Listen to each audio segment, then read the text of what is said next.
Құрметті оқырмандар, Орал сервис технологиялық колледж кітапханасы жас ұрпақтың кітап арқылы білім алып, ой өрісін, рухани жан дүниесін кеңейтіп, бос уақытын кітаппен байланыстыруға ықпал етуде. Биыл ел болып, оқуға лайық деп танылған «Бір ел бір кітап» республикалық акциясы аясында Ұлы Абайдың 175 жылдығына Мұхтар Әуезовтің «Абай жолы» және Әнуар Әлімжановтың «Ұстаздың оралуы» атты романдары таңдалып алынды. Аталып өтілетін ұлы жеңістің 75 жылдығы, ұлы ғұлама ойшыл Әбу Насыр әл-Фарабидің 1150 жылдығы және Алтын Орданың 750 жылдығы осы тақырыптарға немесе өздеріңіздің қалаған кітаптарыңызды оқуға шақырамын. В свободное от работы время я люблю читать. Я люблю читать исторические романы. Последняя книга, которую я прочитала, это роман эпопея Ильяса Есенберлина «Золотая Орда». Увлекательная эпопея повествует о древних временах становления великого степного народа, о кочевниках до монгольской эпохи времен Чингисхана и Золотой Орды. Это жесткое и порой жестокое противостояние двух степных народов. Расцвет и падение Золотой Орды. Это становление интересов мусульманского Востока и Великого Китая. Буйство народной стихии. Имя главного героя – Айдахар, что в переводе означает «дракон». Дракон – символ испытания, которое нужно пройти, чтобы получить сокровища, богатство, тщеславие. Он связан с бессмертием, которое можно получить посредством вторжения в тело чудовища. Сражение с драконом – это синтез смерти и возрождения. Таков главный герой, противоречивый главный герой.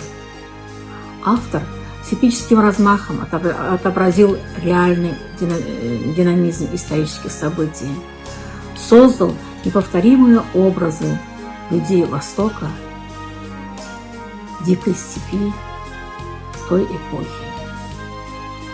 Рекомендую вам прочитать этот роман. Сәлеметсіздер ме, құрметті оқырмандар.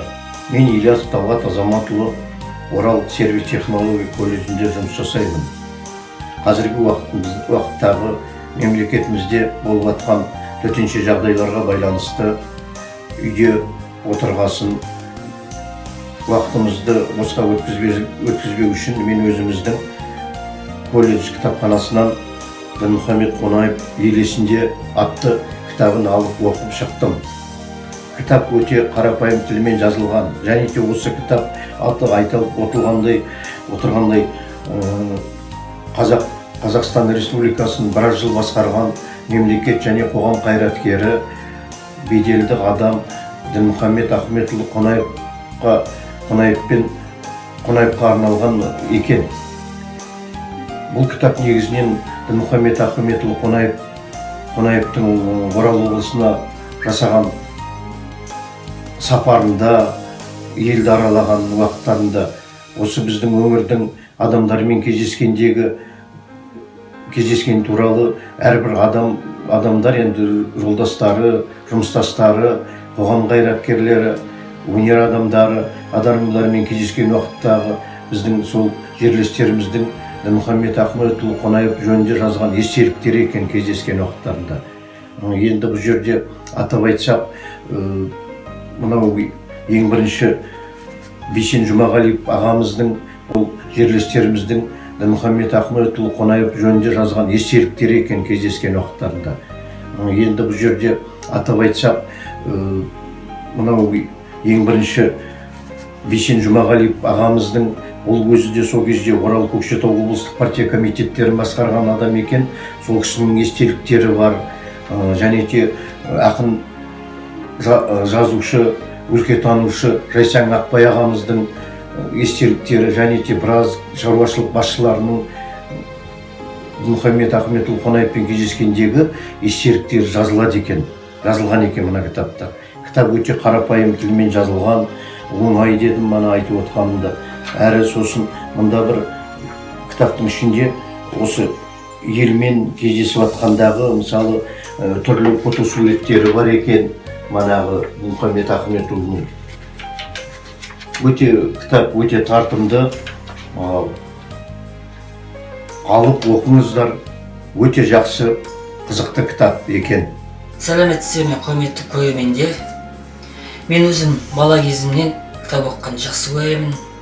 Әлі күнге дейін үзбей көркем әдебиеттерді оқып отырамын. Соның бірі осы колледж бен кітапханасынан алған Кәдірбек Сегізбайұлының «Біз қалада тұрамыз» деген кітабы. Бұл хикаятта автор өзінің жас кезінде Алматыға келіп, пәтер жалдап өмір сүрген күндерін туралы баяндайды. Отбасымен пәтер жалдап жүрген жас жігіт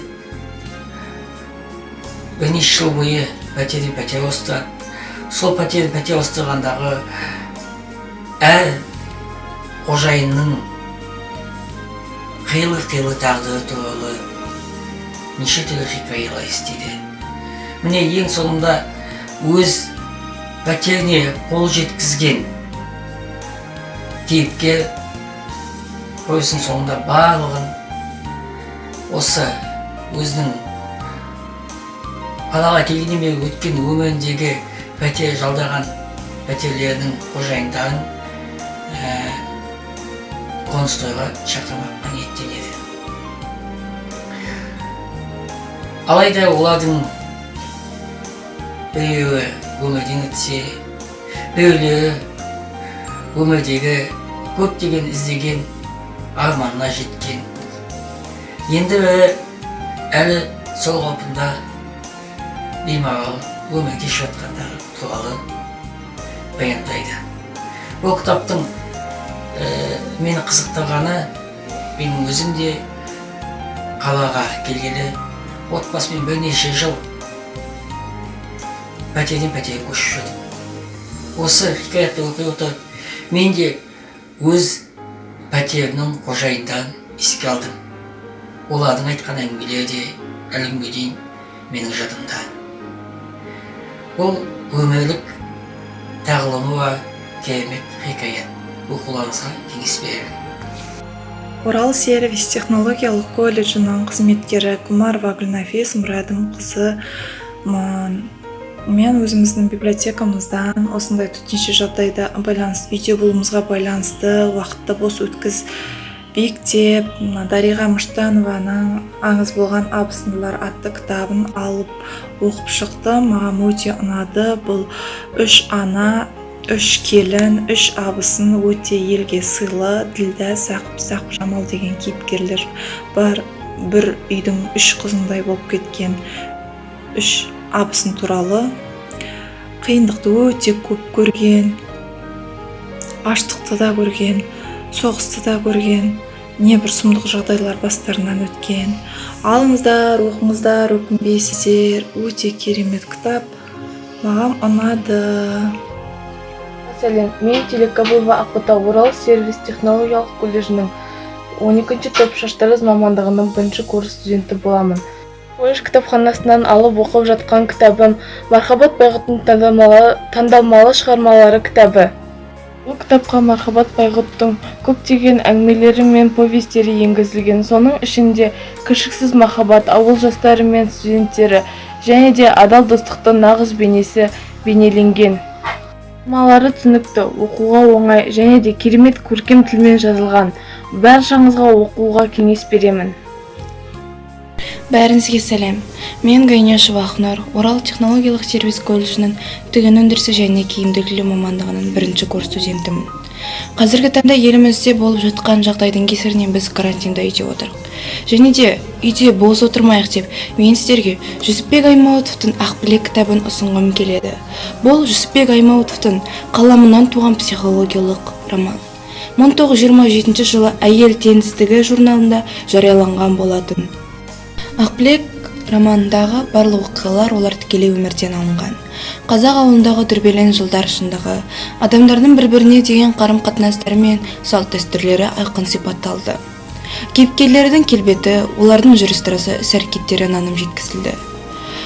Ақбілек романындағы басты мәселе бұл әйел теңсіздігі, яғни қазақ қызының тағдыры. Шығарманың басты кейіпкері Ақбілек өшкен адамдардың кесірінен көптеген қорлық көріп, өз елінде неше түрлі қиындықтарға жолығады. Бірақ олардың ешқайсына ол мойынсұнбай, барлығынан өтіп шығады. Қазақ төңкерісі аяқталғаннан кейін ол оқу бітіріп, өз елінен кетіп, өз бақытын табады. Осы роман арқылы Жүсіпбек Аймауытов қиын-қыстау кезіндегі қазақ ауылындағы өмір шындықтары мен адамдардың түрлі қорлықтары мен қиындықтары айқын бейнеленген болатын. Мен сіздерге осы Жүсіпбек Аймауытовтың Ақбілек кітабын оқуға ұсынамын, кеңес беремін. Біз үйдеміз, біз біргеміз.